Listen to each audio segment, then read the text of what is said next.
ఇంకేదో అనుభవం ఏంటంటే దేవుని మాటకు విధేయతను కనపరచటం.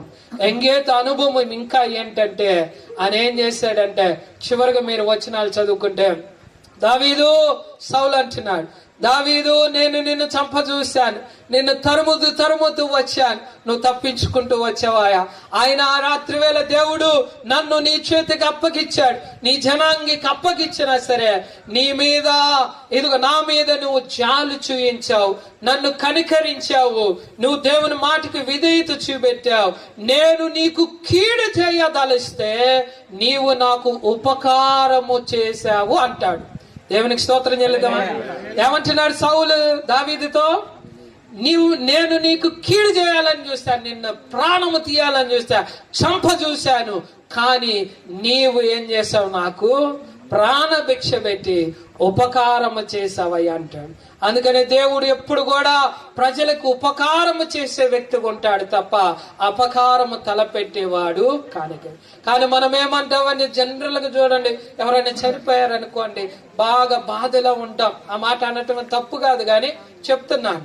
ఉదాహరణకు చనిపోయినప్పుడు వెంటనే తెలిసిన వారు బాగా దగ్గర వారు రాగానే మా దేవుడు నాకు అన్యాయం చేశాడు అంటాం. నిజంగా దేవుడు అన్యాయం చేస్తాడా అంటారు. ఒక వ్యక్తి చనిపోయినప్పుడు మనల్ని చూడటానికి రాగానే ఏం చేశాడు, దేవుడు నాకు అన్యాయం చేశాడు అంటారు. కరెక్టేనా? కాదు, ఎన్నటికీ కాదు ప్రియులు.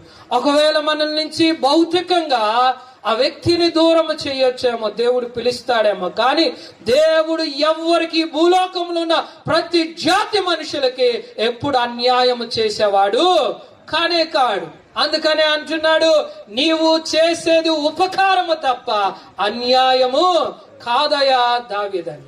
యేసుక్రీస్తు వారు కూడా మనకు ఉపకారము చేయటానికి వచ్చాడు కానీ ఉపచారము చేయించుకోవటానికి రాలేదని ఆయన స్వయంగా అనేకులతో మాట్లాడుతూ వచ్చాడు. నా మాటలు ముగింపులోకి తీసుకొస్తున్నాను ప్రియ దేవుని బిడ్డలారా. దేవుని గుణము ఏంటంటే ఉపకారం చేసే గుణం. ఆయన ఎద్దుకు వచ్చి ఆయన మాధుర్యాన్ని గుర్తెరిగితే, ఆయన ఎద్దుకు వచ్చి ఆయన మాటకు విధేయత కనపరిస్తే, ఆయనను అనుసరిస్తే ఎల్లవేళలో ఉపకారము చేయటానికి దేవుడు ఎప్పుడు సిద్ధంగా ఉంటాడంట. దేవునికి స్తోత్రం చెల్లిద్దామా.